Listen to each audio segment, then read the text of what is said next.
The virus escalated aggressively, choking the life of the people across the globe. Everything is super strained in the whole world. From the logistics of essential commodities to the healthcare facilities, we see ubiquitous masks covering frightened faces, mass quarantines, new hospitals built in a matter of few days, neighborhood watch systems to root out infected people, roadblocks at the entrances to villages, and guns, fever guns at the border. It's all struggle for survival. Together with the coronavirus spreads xenophobia too. In spite of all these, death toll rises as disease spreads. Scientists continue their experiments to find a remedy, while hospitals go overcrowded and the earth lacks sufficient space to bury the dead. The government is at a loss, no solution. Therefore, shut down. The battle continues. Being hostages, people locked themselves up. Collateral damage from such shutdowns includes massive destruction to the economy, loss of livelihoods for small business owners and migrant workers and other daily laborers. Shutdown cannot continue endlessly. Therefore, we are left with no choice but to live with the COVID. Thus, offline turns online. Webinars replace seminars. Factories start churning. Salaried homes work in quarantine. A COVID language comes into work. Reading becomes e-reading. Theaters are shut down. OTTs opens up new horizons. Online cultural carnivals go viral. People, particularly the underprivileged, try hard to hide their tears welling up in their eyes as they struggle to make ends meet. Hope for the right vaccine is not too far away, yet the threat to life lingers. How long should this epic struggle for survival continue? And anxiety haunts the human race. Amidst this bleak situation, Unlocking 2 is on. Here, the challenge is to learn to live with COVID. The abnormal becomes the normal. We are in a new world order. It is in this context that St. Xavier's College Tumba, in collaboration with the State Institute of Encyclopedic Publications, organizes this international webinar series on Changing World Order, which starts today and ends on Friday, 25th of this month. We have the esteemed presence of Dr. A.R. Rajan, the Director of State Institute of Encyclopedia on Zoom, which is certainly an honor for all of us. This 4-day webinar will cover 4 major areas: higher education, health, media, and culture. We are extremely fortunate to have persons of erudition who have established themselves at the national and international levels, and on each day of this webinar. And each session is handled by the best and the most appropriate speaker on the topic. You will experience a rainbow of versatile geniuses. Say, for example, today we begin with the presidential address by Dr. Rajan Gurukal, the Vice Chairman of the State Higher Education Council. Then we have the inaugural address by Dr. Shashi Tharoor. Followed by this, we have the keynote address by Dr. P.P. Ajay Kumar, the Pro Vice Chancellor of the University of Kerala. Then, after a short break, we have the invited talk on the paradoxical pandemic, post-human students in post-colonial classrooms by Dr. Meenati Pillai, Professor of the Institute of English of the University of Kerala. Followed by this, we have Dr. A. Ajay Ghosh, the Director, CSIR NIST, Thiruvananthapuram, who speaks on the challenges and opportunities in research and development. Then tomorrow, we focus on health and livelihood. And tomorrow's program will be inaugurated by the Honorable Minister, Sri Kadagampalli. So it's going to be a highly packed, serious program during which we are going to reflect on our own life. Education, health, media, and culture in the present context of COVID-19. I request all of you to get involved in this program, just as we do in our refresher courses and orientation programs. And today, as I already said, we focus on higher education. Never stop learning, ever stop learning. Today, we have with us a befitting person for the presidential address now. And we know Dr. Rajan Gurukal is a leading social scientist, professor, and historian who has played an important role as an academician and public intellectual in India.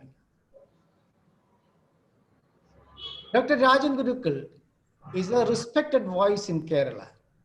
Currently, he is the vice chairperson of Kerala State Higher Education Council and visiting professor at Center for Contemporary Studies, Indian Institute of Science, Bangalore.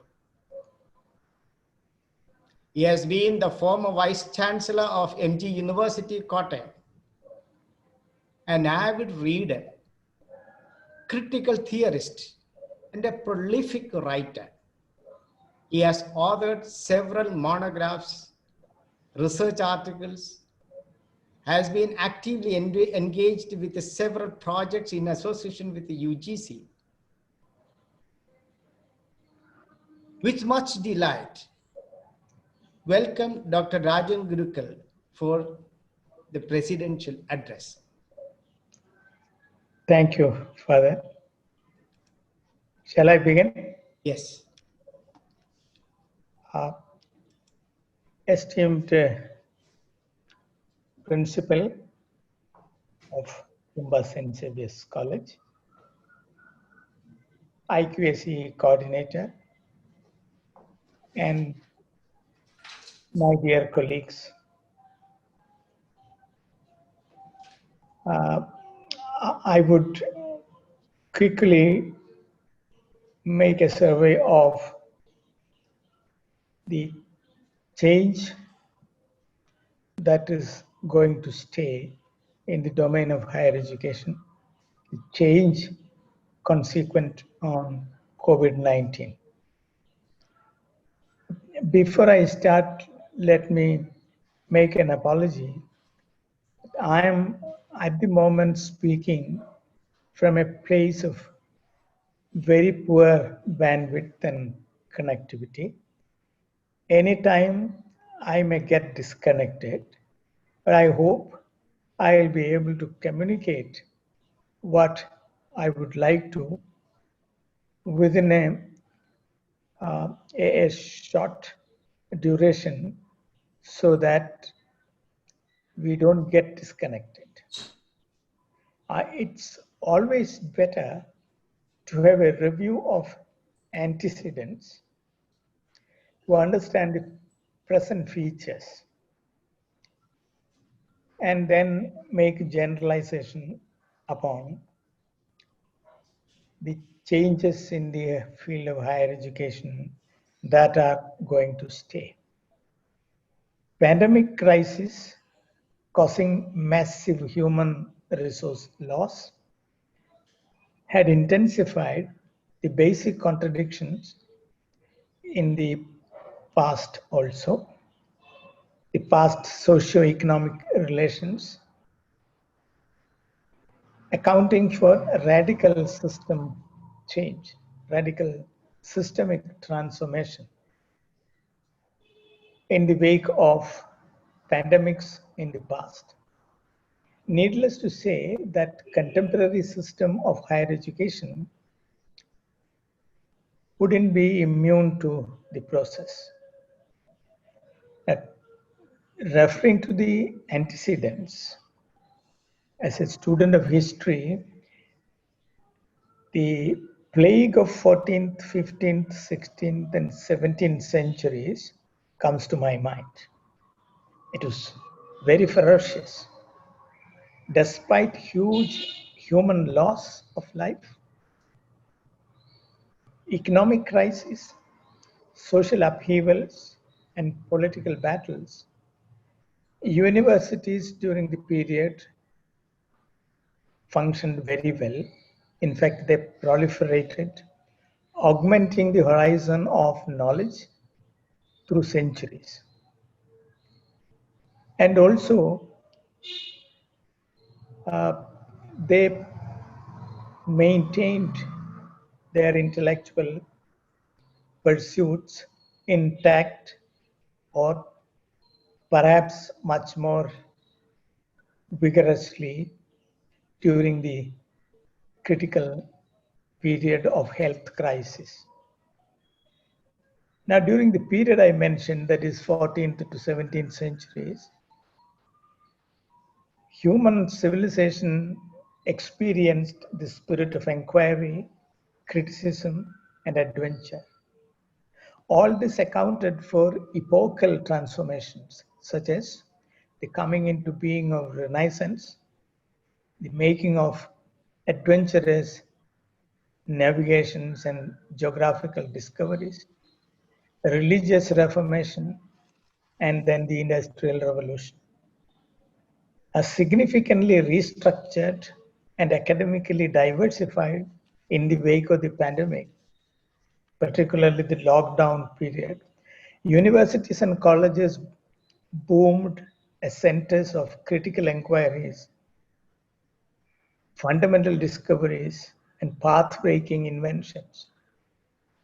Isaac Newton's Mathematica Principia, the mathematical theories of macromechanics, that literally shook the world, were born under a major pandemic lockdown. All this led to the final dissolution of the decadent feudalism into another system of socio-economic relations called capitalism in the late 18th century.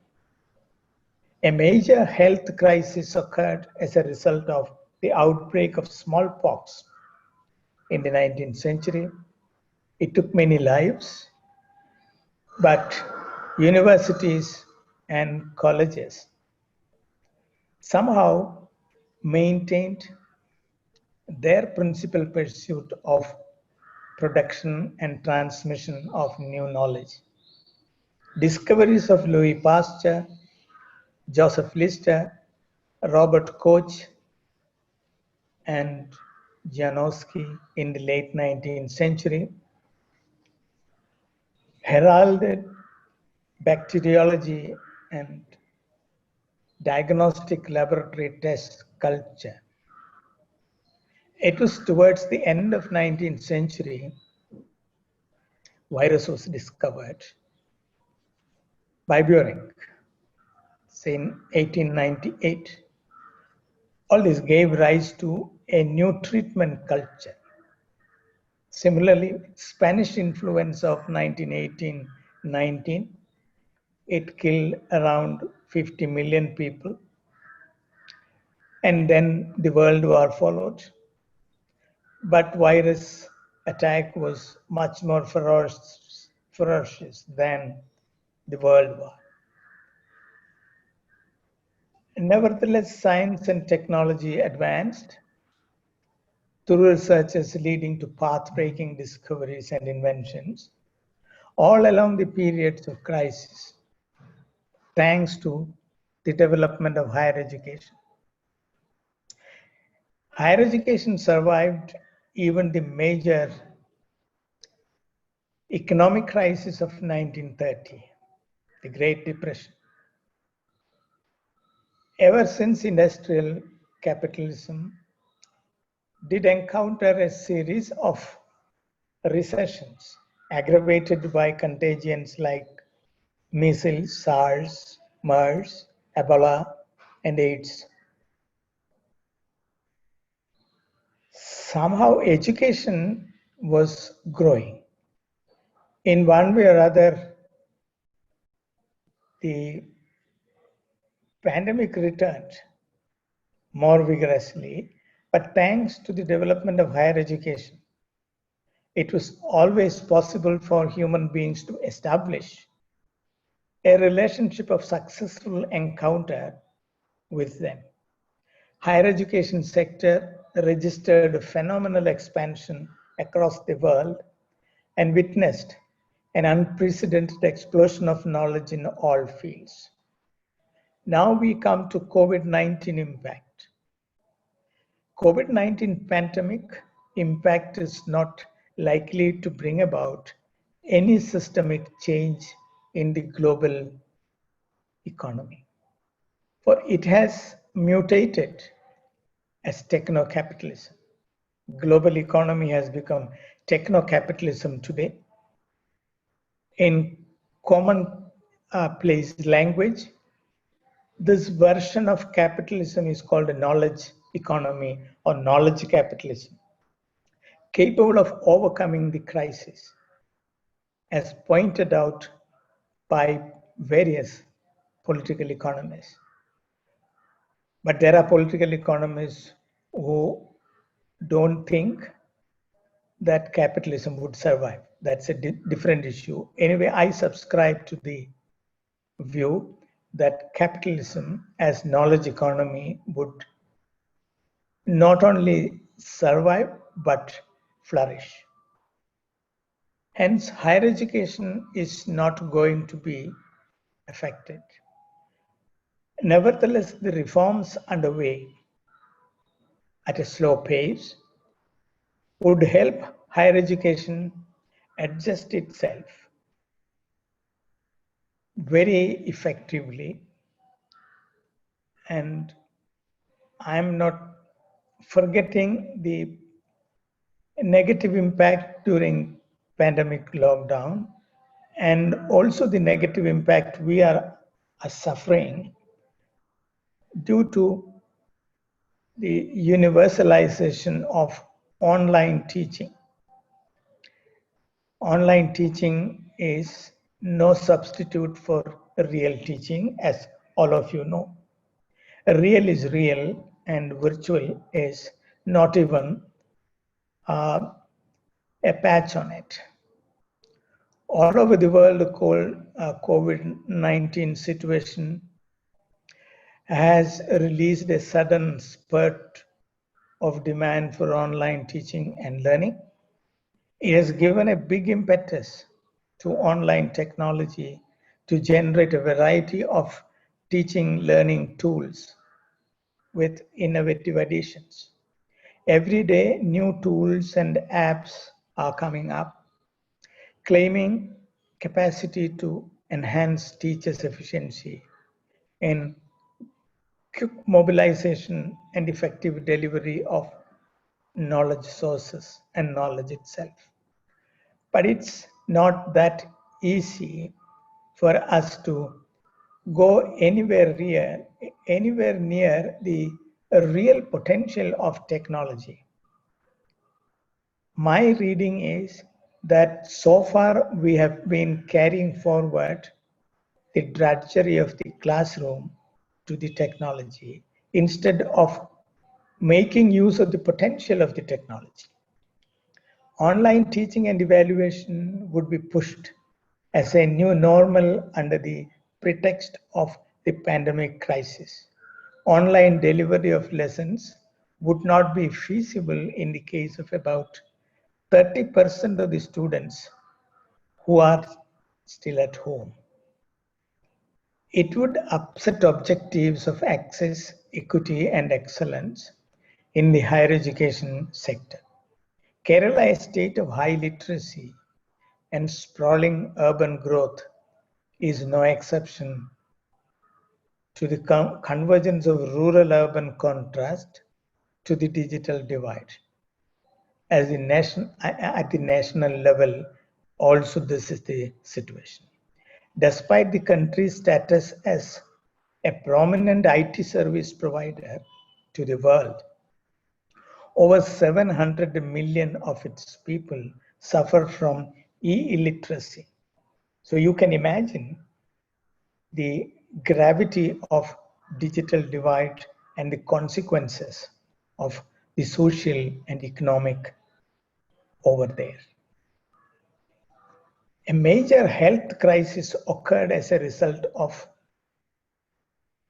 the COVID-19, but that is not a problem as far as the health is concerned. I'm not saying that there is no mortality rate level consequence, but compared to the claims of life the previous pandemics had made, COVID-19 impact is not that serious. And also it's going to be a passing phenomenon. But some of the features that COVID-19 has introduced would certainly remain.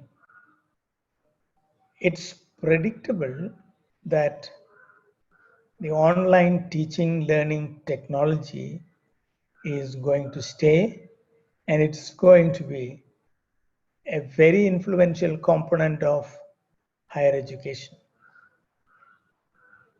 It is predictable that the initial phase of sharing and using the old content through online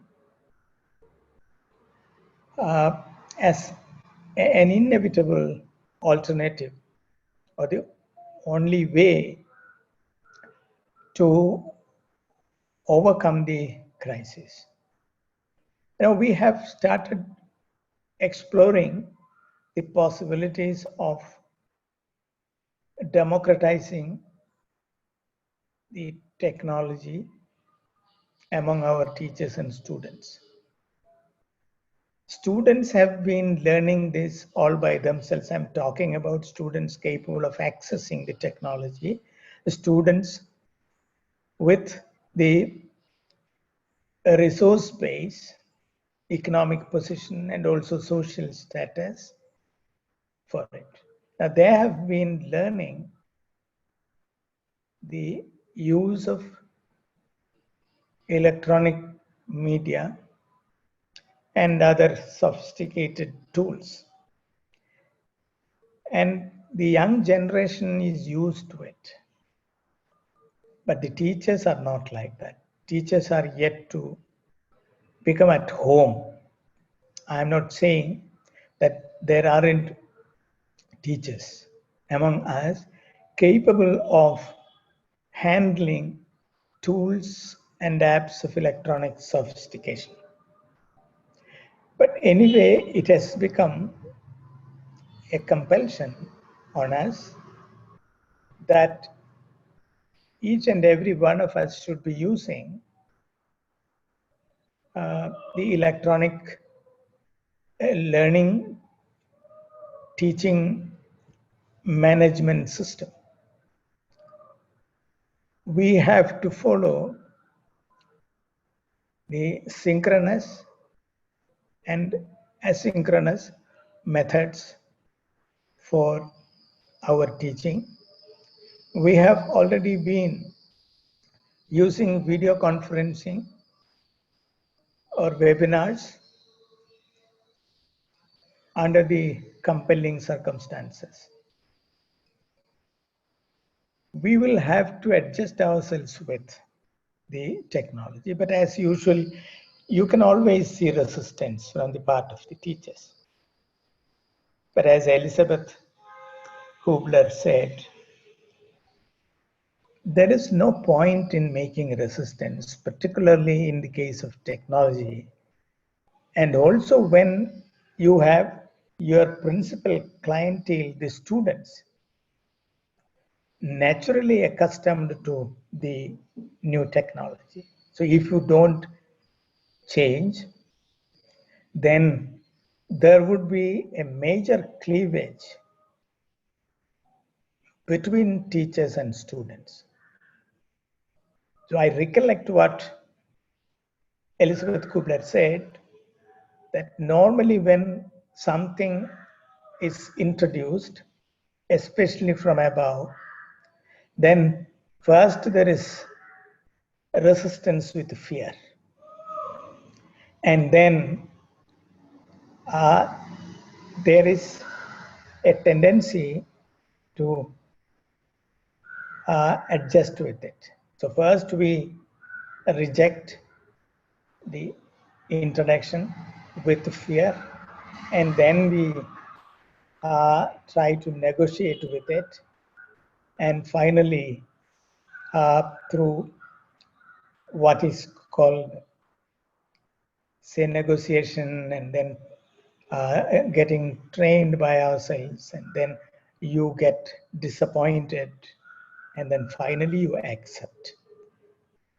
See, this process should certainly be avoided. There's no point in rejecting and then developing fear and then negotiating with the system and then getting depressed and then finally accepting it. It's important to accept it as a challenge and then develop resourcefulness in the use of the new technology. We have to be professional in the field.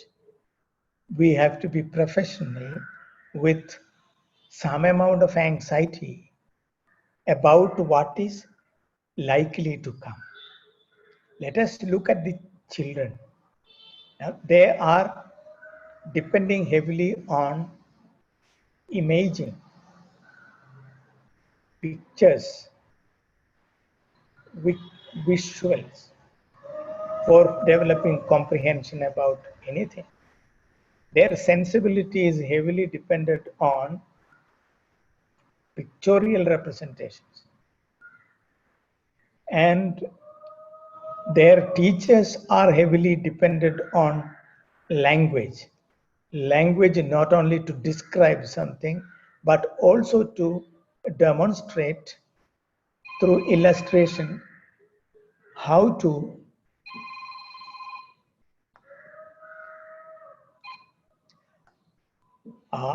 how to demonstrate or illustrate the working of a system. It's not just description of what it means, but also demonstration of how it works. That will have to recede, that will have to phase out. We will have to depend upon visualization and imaging technology for communicating how things work. And it's going to be a problem for all teachers who are not depending on the technology of visualization. We have to think about the growing children who understand cartoons with much more niceties and nuances than what we comprehend.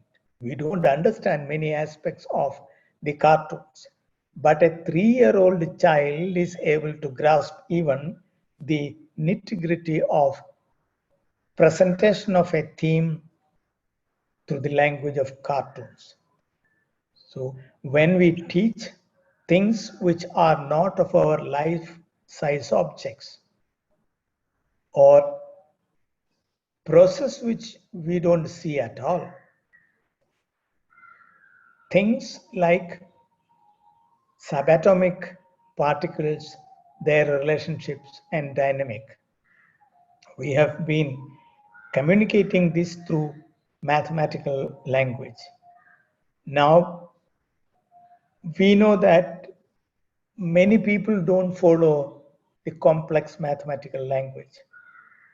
And when there is a technological possibility of communicating complex knowledge through imaging technology, and that has enormous ability to democratize complex knowledge, we will have to follow it.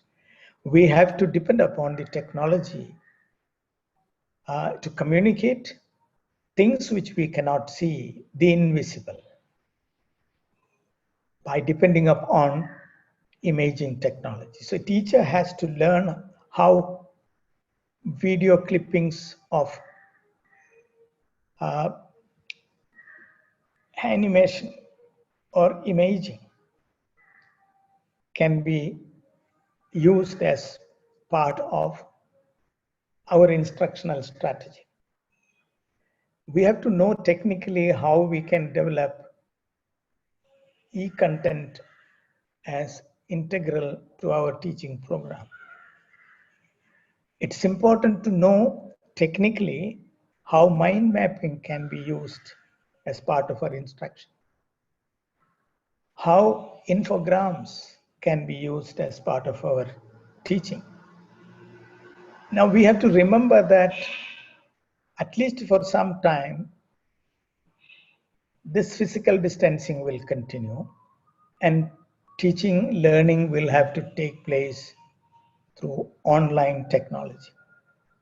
Even when you are sharing videographed lectures, remember that there is no point in sending videographs of your ordinary classrooms or ordinary classroom based teaching and sending such lectures to students. You have to do it inevitably in a smart classroom, and you should be able to make use of the technological potential of the online mode of teaching has to struggle hard to reach somewhere near the effectiveness of real teaching. This is possible only if you are successfully compensating the drawbacks of real teaching. Drawbacks of real teaching should be borne in mind, and it should be a technological relationship of encounter for identifying tools and apps for the purpose. How to compensate the limitations of real teaching.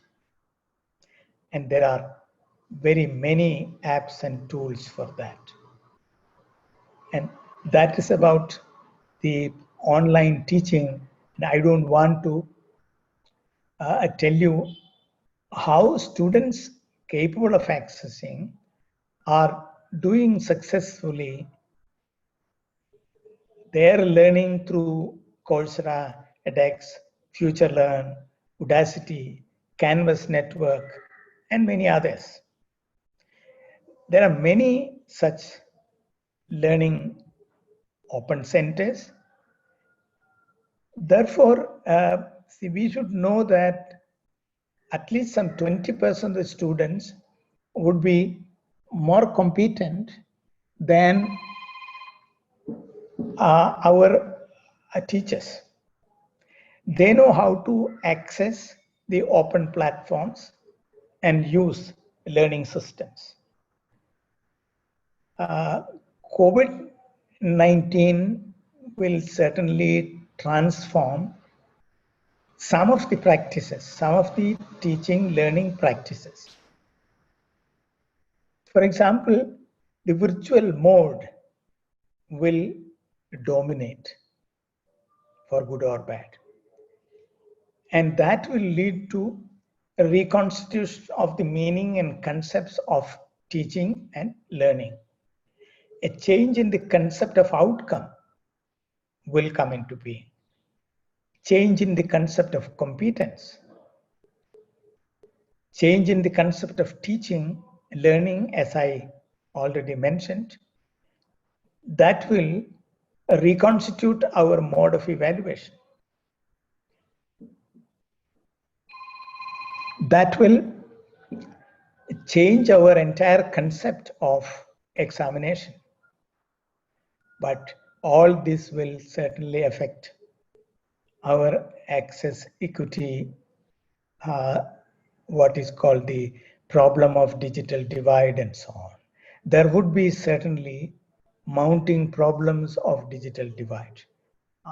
There are various ways, and we have already seen how voluntary organizations are coming to help, how certain industries are helping, how our panchayats are becoming effective. So there is always an unexpected way of resolving problems. And definitely when COVID-19 phases out, we are really more equipped in teaching with better electronic sophistication. And then I would like to mention a few things more and then wind up. One is, see, in the academic domain, we are definitely going to be much more multidisciplinary and cross-disciplinary. The old-fashioned confinement to the boundaries and contours of the discipline will have to disappear. We will have to depend upon the interfaces of disciplines. You all know how difficult it is going to be for our teachers to become interdisciplinary and multidisciplinary literates. We have unashamed level of cross-disciplinary illiteracy. We have to change it because the students we teach need high-level cross-disciplinary adaptability. And they are using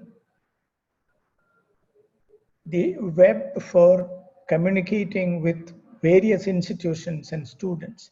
Already they have acquired high-level cross-cultural adaptability. Now in the domain of learning, we should know that disciplines are drawing closer to one another. Gone are the days of disciplines remaining in their silos. They are breaking the boundaries and then coming out. We are still remaining in the disciplinary silos because of the compulsion of our departments and institutional organizational structure, and so on. Now, all emerging areas, new fields, you look at them, they are inevitably cross-disciplinary. So it is time for us to think in terms of multidisciplinary specialization through curriculum plan based on multiple disciplines put together. A good English teacher should know social theory, cultural theory, social sciences, and so on. A good teacher is going to be, a good teacher in science is going to be a teacher who knows everything about one particular area, but at least something about every field of science. It's acquisition of competence in production and transmission of knowledge in the huge domain called science, of course, with footing on one particular field. But science has a universal knowledge in the production and transmission of knowledge. It has a universal language. Similarly, liberal arts, humanities, and social sciences, they all will have to converge. And we have to identify various fields combining liberal arts, humanities, and social sciences. And it's going to be more or less a compulsion on teachers. We will have to reconstitute our staff department, staff rooms. Teachers should sit together and teachers should be able to communicate knowledge using the nomenclature, technical nomenclature, which is discipline based. Otherwise, there is a tendency, already we have been practicing it, to bring down technical knowledge to commonplace language. We should remember that terms are not words, and terms cannot be substituted with words. When you substitute a term with a word, knowledge is lost, technical knowledge is lost, which means teachers should be able to communicate in the technical nomenclature. They should be able to share knowledge using the knowledge language. And that is important because students require that kind of adaptability. It is very, very important to go across disciplines and then be multidisciplinarian at the initial phase, and then should take off to the domain of interdisciplinary learning and teaching.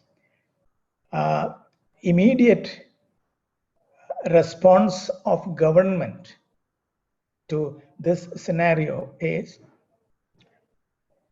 offering courses and programs of cross-disciplinary type as something institutionally mandated by colleges and universities. You all might have received a circular, but circular of courses and programs do not make much sense because you can find a confusion of courses and programs there. We are still in the old-fashioned mode of thinking about a program. We mean a program when we use a course. We have to change. I think most of us have already changed, but the list doesn't show this. So we have to think about cross-disciplinary courses and cross-disciplinary and interdisciplinary programs. And some of you might have already decided to seek sanction from government for certain undergraduate programs that combine disciplines and certain postgraduate programs that are interdisciplinary, capable of identifying areas of knowledge that does not belong to any of the established disciplines. That is what interdisciplinary means. Interdisciplinary is an approach that is different from multidisciplinary because it is transdisciplinary. Interdisciplinary is transdisciplinary. Think about transdisciplinary courses and think about transdisciplinary programs. Already we have been teaching programs of that kind, women's studies or environmental studies. These are interdisciplinary domains. It is time for us to think about very strong alloy-like combinations. You know, when copper is mixed in a given proportion with the tin or arsenic, you get bronze, a very strong metal. Like that, you identify in humanities and social sciences one particular discipline capable of converting each discipline into a very strong, a heavy kind of alloy kind of discipline. And to my knowledge, anthropology is an elemental knowledge field capable of creating alloy-like disciplines across liberal arts, humanities, social sciences, and even technology and sciences. So it is the most important change that COVID-19 is going to create.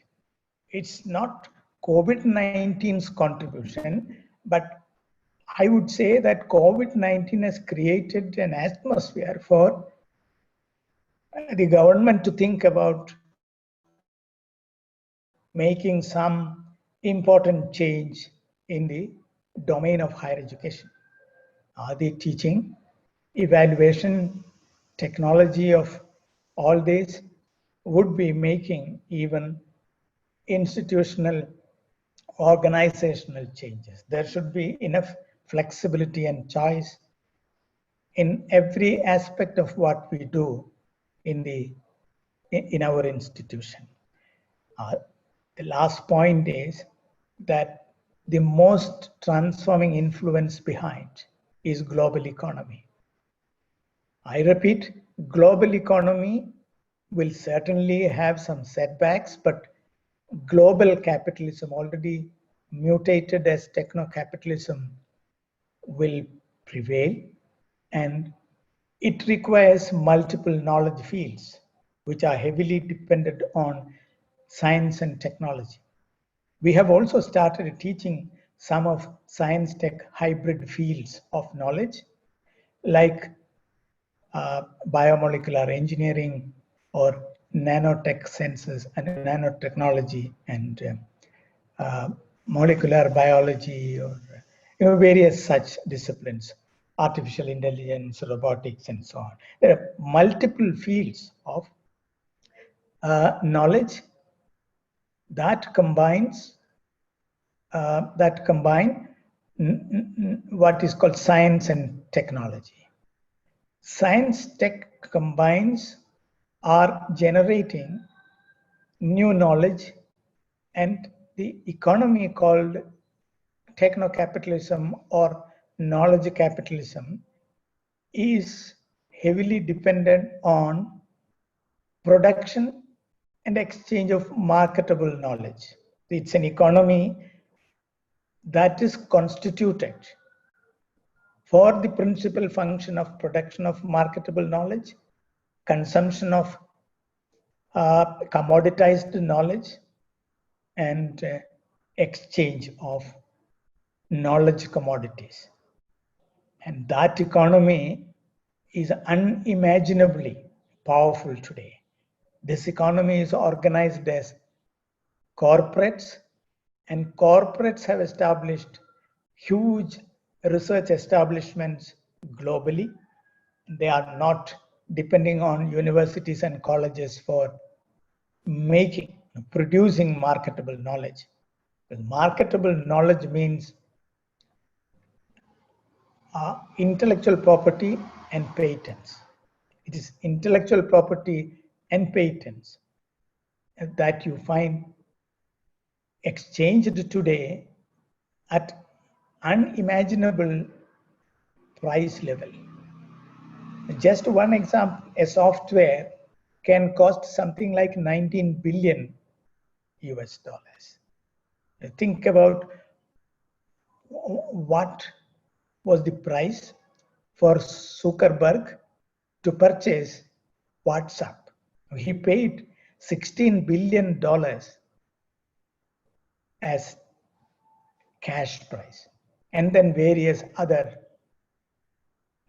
forms of payment for a person who had already created Facebook, but knowing the potential of WhatsApp, he purchased it from some 6 or 7 young computer experts who designed it. So you cannot imagine the price of a small software or a result of high power computing.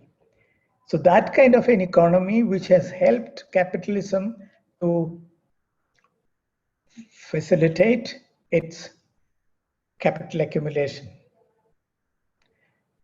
in an unimaginable way and at unimaginable level. So that economy is going to remain because that economy works not only with the macro universe and everyday life-size objects, but with the unseen. It's thinking about subatomic level, it's thinking about subcellular processes, and then the study of virus, which is just an RNA, it's a sequencing.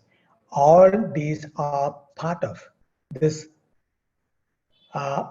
version of capitalism, this dominant version of global economy. And global economy needs all institutions, colleges and universities to train youngsters in such disciplines. And the most brilliant among them can be recruited by them and then used in their industry. There is a brilliant work by Michael Perelman, which you can read. Michael Perelman talks about the process of exploitation of the youngsters' creativity by the corporates. The book's title itself is interesting. Steal the idea, corporate confiscation of creativity. It is a process which you cannot stop. You and I cannot stop this. And